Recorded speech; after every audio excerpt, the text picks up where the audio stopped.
ल भाइ तिम्रो काम भनेको यो बाख्राको यो घन्टी छ नि हो यो बजाउने हो यहाँ बस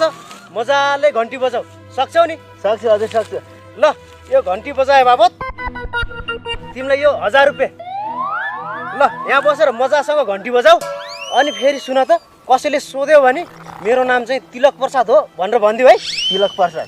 ए ल ल ल ल बस ल ल राम्रोसँग बजाउने भाइ हस् ल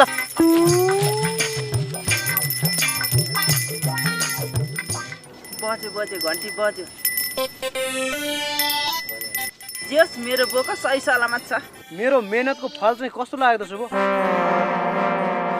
अलि चाम्रो चाम्रो लाग्यो दाइ अर्कोचोटि ल्याउँदा चाहिँ कलिलो ल्याउनुहोस् अब अर्कोचोटिको मेरो टार्गेट चाहिँ कसको बाख्रो थाहा छ शुभ तिमीलाई खुदाइ को फापरे आज चाहिँ बोको मजाले चरिरहेछ टन्नै अगायो होला अब लिन जानुभयो घरतिर लिएर जानलाई आज चाहिँ भने फापरेले राम्रो आइडिया दियो